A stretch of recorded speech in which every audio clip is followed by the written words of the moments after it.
नमस्कार दोस्तों, आप देख रहे हैं जागरण जोश। मैं हूं आपका दोस्त अपूर्व ठाकुर। दिल्ली के प्राइवेट स्कूलों में पढ़ने वाले बच्चों के पेरेंट्स और स्कूल मैनेजमेंट के लिए इस वक्त एक बहुत बड़ी और महत्वपूर्ण खबर आ रही है। अगर आपका बच्चा भी दिल्ली के किसी प्राइवेट स्कूल में पढ़ता है तो ये खबर सीधे आपसे जुड़ी है।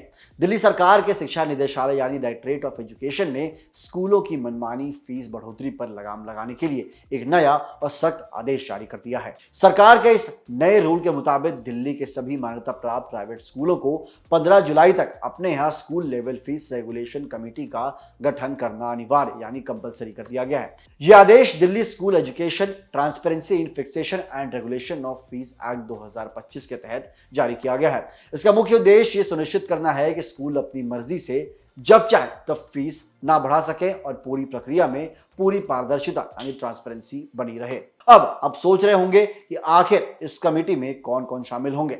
शिक्षा निदेशालय के आदेश के मुताबिक इस कमेटी का स्ट्रक्चर बहुत ही बैलेंस रखा गया है।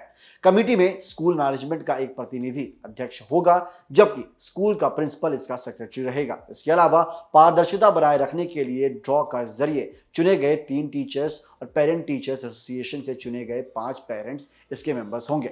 सबसे खास बात तो यह है कि शिक्षा निदेशालय की ओर से नामित एक ऑफिशियल इस पूरी प्रोसेस की निगरानी भी करेगा। साथ ही कमेटी बनाने की इस पूरी प्रक्रिया की वीडियो रिकॉर्डिंग करना भी अनिवार्य यानी मैंडेटरी रखी गई है।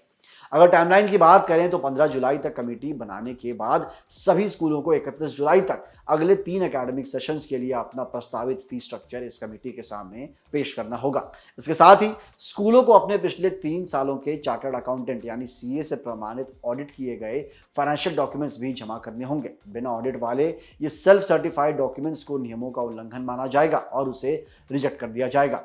कमेटी इस फीस स्ट्रक्चर की बारीकी से जांच करेगी और उसके बाद ही इसे मंजूरी देगी या जरूरी बदलाव सुझाव देगी। दोस्तों, दिल्ली हाई कोर्ट के 28 फरवरी के आदेश का हवाला देते हुए शिक्षा निदेशालय ने एक बेहद जरूरी चेतावनी भी दी है। आदेश में साफ कहा गया है कि जब तक इस नई कमेटी से नए फीस स्ट्रक्चर को मंजूरी नहीं मिल जाती तब तक प्राइवेट स्कूल पुराने सेशन यानी 25-26 के बराबर ही फीस वसूल कर सकेंगे। अगर किसी स्कूल ने नए सेशन में पेरेंट्स से अतिरिक्त यानी ज्यादा फीस वसूल की है तो स्कूलों को वो राशि या तो पेरेंट्स को रिफंड यानी वापस करनी पड़ेगी या तो फिर आगे की फीस में एडजस्ट करना होगा। नियम का पालन ना करने वाले स्कूलों पर भारी पेनल्टी, मान्यता रद्द होने या मैनेजमेंट को सरकार द्वारा टेक ओवर करने जैसी सख्त कार्रवाई हो सकती है। हालांकि इस आदेश को लेकर पेरेंट्स एसोसिएशन के कुछ लोगों का यह भी कहना है कि हाई कोर्ट की डिवीजन बेंच के पुराने आदेशों के मद्देनजर इस वक्त प्रक्रिया शुरू करना पुरानी कानूनी पेचीदगियों में फंस सकता है। लेकिन सरकार ने साफ कर दिया है कि पेरेंट्स के हितों की रक्षा के लिए एक कदम उठाना बेहद जरूरी है। इस नए नियम के आने के बाद अब स्कूलों में फीस बढ़ाने से पहले पेरेंट्स की भागीदारी और मंजूरी बेहद जरूरी हो जाएगी। दोस्तों, इस नए फैसले पर आपकी क्या राय है? क्या इससे दिल्ली में स्कूलों की मनमानी पर रोक लगेगी? हमें कमेंट सेक्शन में अपनी राय जरूर बताइएगा। एजुकेशन और जॉब से जुड़ी ऐसे ही तमाम बड़ी अपडेट्स के लिए देखते रहिए हमारे चैनल जागरण जोश को। मिलते हैं अगली वीडियो में। जय हिंद।